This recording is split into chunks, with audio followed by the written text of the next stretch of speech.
Le soir du 7 novembre 1990, de puissantes lumières sont apparues au-dessus de la place Bonaventure à Montréal. Un événement dont ont été témoins des dizaines de personnes. Mais de quoi s'agissait-il au juste? De lumière provenant de grues d'un chantier à proximité ou plutôt d'un véritable ovni? C'est le mystère que tentera d'élucider notre enquêteur aujourd'hui.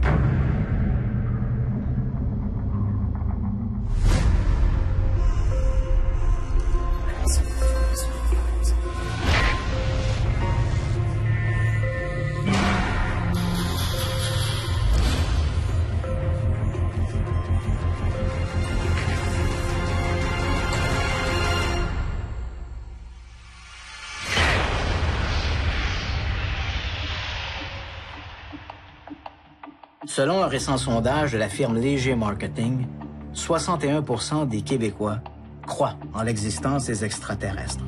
Le quart d'entre eux pensent que ces mêmes extraterrestres nous auraient rendu visite. Et dans la foulée, 53% des gens croient que les autorités nous cachent la vérité sur ces manifestations célestes. C'est vrai qu'au fil des ans, plusieurs administrations, principalement l'armée, ont développé une véritable culture du secret. Si ces politiques sont justifiables au nom de la sécurité nationale, elles ne font hélas qu'entretenir la rumeur d'une conspiration et les théories du complot. Cela dit, le ciel étant de juridiction fédérale, le gouvernement canadien a gardé longtemps un œil sur le phénomène des objets volants non identifiés, les ovnis.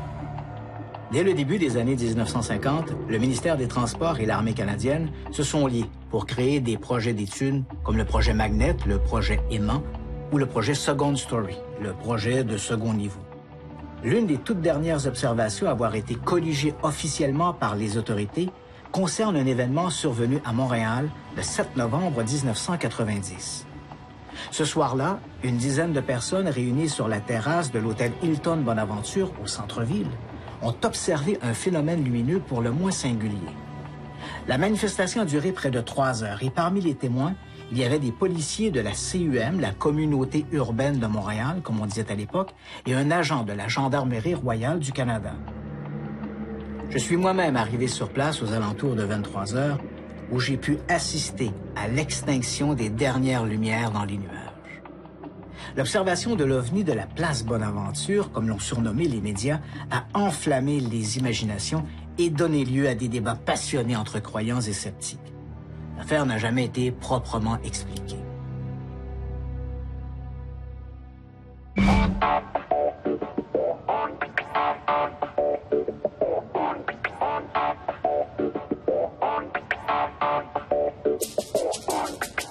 Christian se rend là où est survenue l'apparition de l'OVNI, soit la place Bonaventure dans le centre-ville de Montréal. C'est ici, il y a 26 ans, que s'est produit le fameux incident qui a déclenché une tempête médiatique, l'OVNI de la place Bonaventure. Un phénomène plutôt étrange a été observé hier soir dans le ciel de Montréal. Une étrange apparition s'est manifestée au-dessus de l'hôtel Hilton Bonaventure. The pool at the Bonaventure Hilton was almost deserted this morning, but last night there were all kinds of people there. Too big. It looks like moons. Plus d'une centaine de personnes à la piscine de l'hôtel Bonaventure Hilton ont eu la surprise de leur vie. Entre 2 et 5 lumières et un faisceau lumineux quasi stationnaire. Pour en parler avec nous, j'ai donné rendez-vous à Luc Morin, qui était policier à la Gendarmerie royale du Canada, et Mario Boily, un employé de l'établissement. Comment ça s'est passé pour vous? Quelle heure était-il à ce moment-là? Il devait être 8 heures. En soirée? Juste à cet endroit-là. Ouais. Il y avait un genre de ovale. OK. Et puis une plus petite au milieu, OK. Un peu plus foncée. Et il y avait 6 spots. OK, autour. Qui n'étaient pas trop brillants parce qu'il y avait des nuages un peu. Là, ça avait pas un son, pas de bruit, absolument rien. Est-ce que l'objet se déplaçait à ce moment-là? Moi, ce que j'ai vu, elle était là, puis elle restait là pendant 2 heures. OK.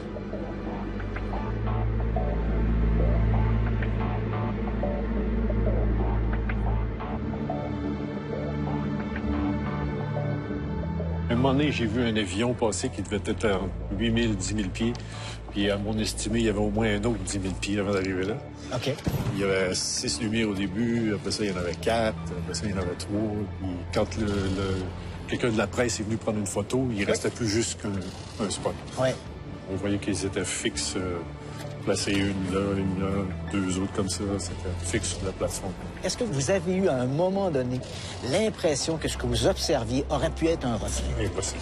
Impossible. C'était trop immense, trop gros. Ça pouvait pas être un spot. Il y en a qui parlaient que c'était le reflet des spots de la piscine. Oui, oui. La police a fait fermer les spots du mille de la Gauchetière. Mais non, ça restait là.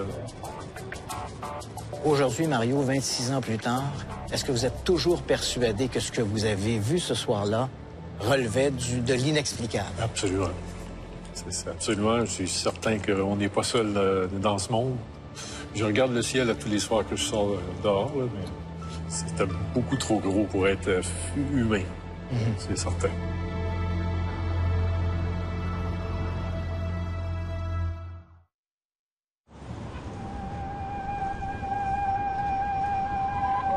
Après avoir entendu le témoignage de Mario Boily, Christian rencontre Luc Morin, ex-officier de la GRC qui a travaillé sur le dossier de l'OVNI de la place Bonaventure. Donc, vers 21h30, je suis arrivé sur les lieux et j'ai fait les premiers constats. J'ai effectivement noté la présence de 3 faisceaux lumineux qui semblaient immobiles à travers un plafond nuageux. J'imagine que quand on reçoit un appel de ce type-là, et on arrive sur place, on s'attend à prendre essentiellement un rapport d'observation. On ne s'attend pas à être soi-même témoin du phénomène. C'est exact.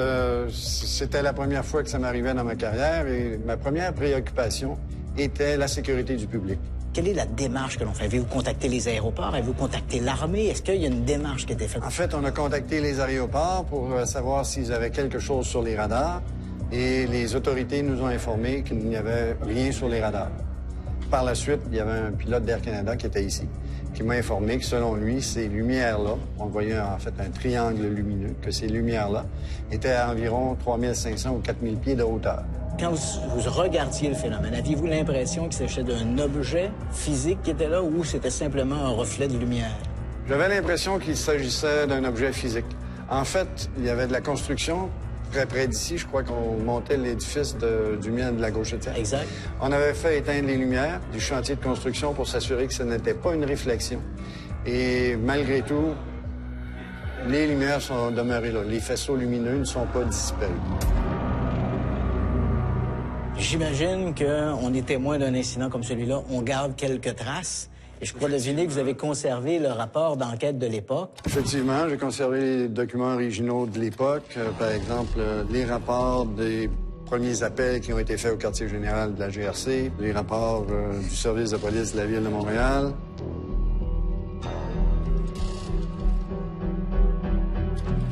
Fait que le premier appel que j'ai fait, j'ai appelé la tour de Dorval. Et au téléphone, le contrôleur m'informe que sur le radar, actuellement, il y avait un cargo numéro XXX qui passait au-dessus du centre-ville. Puis effectivement, moi, j'étais à l'extérieur avec le téléphone sans fil. Puis ça avait l'air très, très petit là, quand ça passait en dessous. On pouvait même distinguer que c'était en métal. Ou, en tout cas, c'était quelque chose de métallique. Il y avait une brillance, là, la même chose qu'un matériel métallique. Puis que les sets de lumière ou les séries de lumière, comment est-ce qu'ils étaient positionnés. Ça, on les voyait très bien. Je vous dirais à peu près le temps d'un F-16 ou un F-18 là, qui part de Bagotville, qui passe au-dessus de la place Bonaventure, peut-être 14, 15, 16 minutes dans ce coin-là. On a entendu, on l'a pas vu, mais on l'entendait très bien passer. Et lui, il m'informait qu'il prenait des photos. Je suis convaincu que ce que j'ai vu, c'était vrai, là. Que j'ai vu quelque chose qui est pas fait par des terriens, là, ou qui est pas fait par quelqu'un de la Terre. C'est sûr, certain que ça venait de l'extérieur de la Terre. Puis après 15 ans, je suis encore aussi convaincu que je l'étais à ce moment-là. Quand on parle de cette histoire de l'OVNI au-dessus de la place Bonaventure, bon, il y a le 3 heures qui s'écoule, mais par curiosité, on aurait bien dû envoyer un hélicoptère pour essayer de voir de quoi il s'agissait. On aurait pu, par contre, les autorités policières, l'état-major de la GRC, étant donné le non-danger pour la sécurité du public, avait décidé qu'on ne prendrait pas cette voie-là. Effectivement, ça aurait pu être intéressant d'avoir un hélicoptère pour aller constater en quoi ça consistait, ces lumières-là. Ouais. Vous avez été témoin vous-même du phénomène. Vous avez parlé de ça autour de vous. Est-ce que des gens ont proposé des explications à ce que vous avez observé? Il y a quelques explications farfelues, oui, qui ont été proposées. En ce qui a trait à savoir quelle était exactement la raison de ce phénomène-là, je crois sincèrement que c'était pas une réflexion de lumière. Je crois sincèrement qu'il y avait fort probablement un objet à cet endroit-là. L'observation que j'ai pu faire, c'est que l'objet s'était déplacé. Les trois lumières sont restées à peu près à la même distance l'une de l'autre et se sont dirigées vers l'est. Je ne sais pas ce que ça pouvait être. En fait, mais je suis persuadé que c'est quelque chose que je n'ai jamais vu auparavant. C'est inexplicable. Même après avoir rencontré des témoins et un inspecteur de la GRC, l'enquête demeure sans réponse formelle. Certains experts de l'époque évoquaient même la possibilité d'un phénomène météorologique inexpliqué. Christian parviendra-t-il à élucider ce mystère?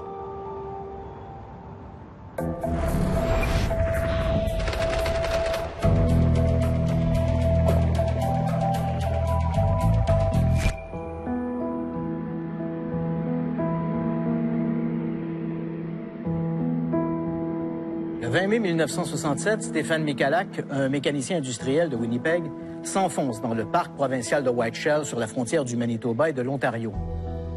Il compte y faire de la prospection minière. Vers midi 15, alors qu'il se trouve près de Falcon Lake, Michalak voit apparaître dans le ciel deux objets en forme de cigare. Les objets émettent un bourdonnement régulier et irradient d'une lueur rougeâtre, comme du métal chauffé à blanc. Puis l'un de ces objets amorce une lente descente et se pose à moins de 45 mètres du prospecteur, tandis que l'autre objet s'éloigne et disparaît dans le ciel. Derrière un rocher, Michalak peut observer l'objet qui ressemble à un grand bol en métal surmonté d'une coupole. Sur cette coupole, Michalak note de petites ouvertures rectangulaires d'où émane une lueur violette. Cette même lueur est visible sur le côté de l'objet à travers une espèce de grille de ventilation. L'objet fait à peu près 10 mètres de diamètre pour une hauteur de 3 mètres. Puis soudain, une porte s'ouvre sur le côté de l'objet comme l'iris d'une caméra. Persuadé d'être en présence d'un prototype secret de l'armée américaine, Michalak s'approche et glisse la tête dans l'ouverture. Il ne voit que cette lueur violette et des lumières clignotantes. Michalak fait un pas en arrière. Il entend un déclic et la porte se referme. De plus en plus curieux, de sa main gantée, il touche la surface de l'objet. Aussitôt, les embouts en caoutchouc de ses gants fondent au contact du métal. La base de l'objet pivote d'un quart de tour et cette grille, observée un peu plus tôt, se retrouve devant Michalak et laisse échapper un souffle d'air chaud, en fait si brûlant qu'il met le feu aux vêtements du prospecteur. Michalak doit se rouler dans l'herbe pour éviter d'être brûlé vif. L'engin décolle aussitôt et disparaît dans le ciel.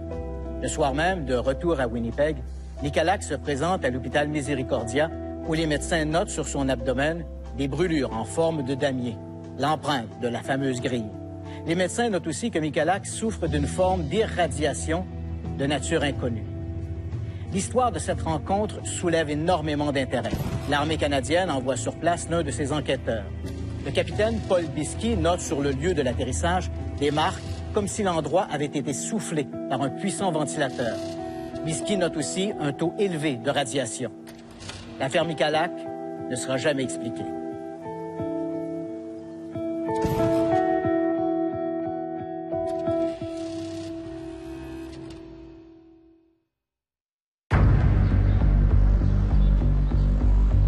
Pour approfondir son enquête sur la place Bonaventure, Christian se rend aux Archives nationales du Canada. Il veut savoir jusqu'à quel point le gouvernement canadien est impliqué dans le dossier. Pour ce faire, il rencontre l'archiviste David Rajot. Le projet Magnet était un chercheur qui s'appelait Wilbert Smith au ministère des Transports au début des années 50 qui s'intéresse au magnétisme, possiblement utilisé pour la propulsion d'engins. M. Smith considère que l'électromagnétisme, ce qui est intéressant avec ça, c'est que c'est probablement ce qui explique les secousses volantes. Parce que lui croyait aux secousses volantes, il croyait que c'était un phénomène extraterrestre. C'est d'ailleurs ce qui va, lorsqu'il dépose le projet Magnet, noir sur blanc, il écrit il n'y a aucun doute que certaines de ces observations sont des engins extraterrestres. J'imagine qu'au ministère des Transports, on réagit avec une conclusion comme celle-là. En fait, pas d'abord. Je pense que le ministère des Transports s'est d'abord laissé montrer ouvert, plutôt. Et donc, entre 53 et 54, il y a une station d'observation d'OVNI qui est en place pas loin d'Ottawa. En août 54, il y a eu une détection d'OVNI. Donc, il y a des discussions entre les États-Unis et le Canada pour mettre en place un système de surveillance des phénomènes qui se produisent dans l'espace aérien. Le ministère des Affaires étrangères est impliqué, l'armée est impliquée. Il y avait des posters qui ont été faits, qui disaient aux gens de rapporter-le aux autorités. En 67, l'armée décide, d'une part, que c'est généralement les cas d'observation d'OVNI, c'est pas des cas qui menacent la sécurité nationale. Donc, l'étude du phénomène OVNI passe de l'armée au Centre national de recherche en 67. En 95, le Centre national de recherche cesse de récolter officiellement des rapports d'observation d'OVNI parce que c'était une question monétaire. Il faut le dire, vers la fin, le gouvernement récoltait les observations et ne faisait rien avec.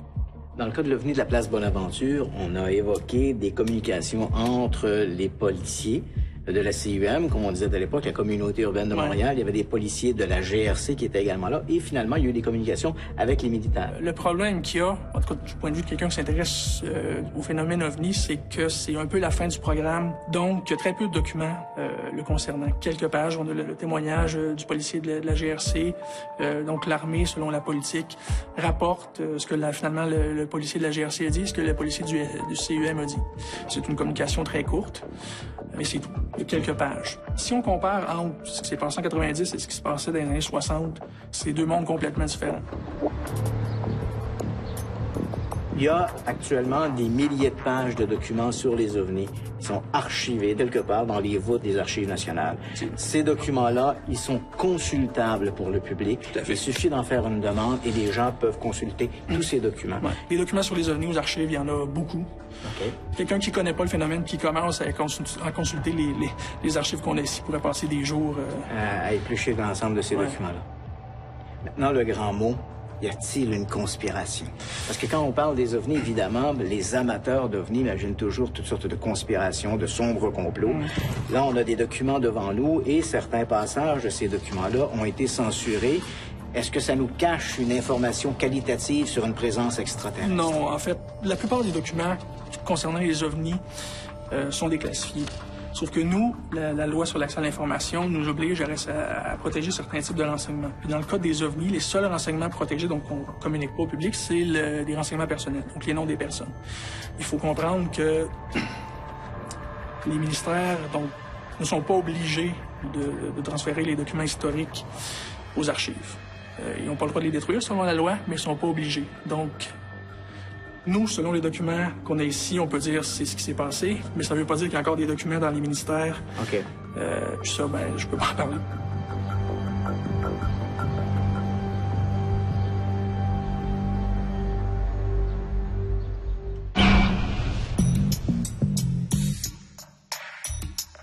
Christian a mis la main sur le rapport de Richard Haynes, chercheur en aérospatial de la NASA, pour savoir s'il est possible qu'il y ait eu un véritable OVNI dans le ciel de Montréal. Au lendemain de l'observation d'un OVNI au-dessus de la place Bonaventure à Montréal, j'ai été contacté par un homme d'affaires montréalais, Bernard Guénette, lui-même très intéressé par la question des OVNI. Guénette souhaitait colliger un maximum d'informations sur cette observation pour pouvoir les envoyer pour analyse à Richard Haynes, un spécialiste de l'optique travaillant pour le laboratoire Ames de la NASA. Le rapport, intitulé « Détails entourant la présence d'un grand objet volant au-dessus de Montréal », a été publié au printemps de 1992. Richard Haynes y reprend la chronologie des événements, expliquant comment l'objet est passé d'une couronne lumineuse à deux lumières blafardes, et ce, au fur et à mesure que descendait sur Montréal un important plafond nuageux. Le mouvement des nuages étant connu grâce au relevé d'Environnement Canada, Richard Haynes estime que l'objet évoluait ce soir-là à une altitude comprise entre 1060 et 2700 mètres et que son diamètre, d'après son évaluation la plus conservatrice, était de 540 mètres, soit l'équivalent de 5 terrains de football.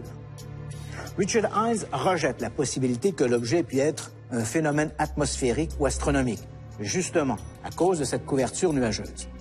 Richard Haynes rejette aussi la possibilité d'un reflet sur les nuages. Ce soir-là, la couverture nuageuse est passée de 1600 à 1100 mètres. Or, il faut savoir que dans le cas d'un reflet, plus la surface réfléchissante se rapproche de sa source, plus cette source devient lumineuse et définie. Dans le cas de l'OVNI de la place Bonaventure, l'objet a réagi de manière tout à fait différente. Richard Hines conclut que les preuves attestant la présence d'un grand objet volant inconnu au-dessus de Montréal sont tout à fait indéniables et que la nature de cet objet demeure pour l'instant non identifiée.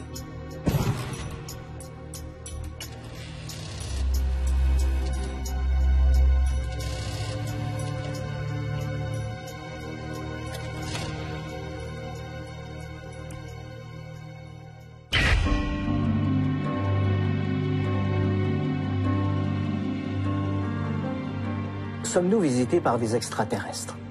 Que sont les ovnis? Pour l'heure, toutes les recherches scientifiques vont dans le même sens. Il y a apparemment des phénomènes célestes, comme celui de l'hôtel Hilton Bonaventure, qui échappent à notre compréhension. Mais de là à prétendre que ces phénomènes soient des engins venus d'une autre planète, il y a loin de la coupe aux lèvres. Évidemment, cela ne remet pas en question la possibilité que d'autres mondes ailleurs dans l'univers soient peuplés par des civilisations plus avancées que la nôtre. En fait, la question ici n'est pas de savoir si les extraterrestres existent, mais si nous sommes visités par les extraterrestres. Et à ce chapitre, quoi qu'en disent les ufologues, les soi-disant spécialistes des ovnis, les preuves font cruellement défaut. Mais restons prudents. Un axiome scientifique nous rappelle que l'absence de preuves n'est pas la preuve de l'absence.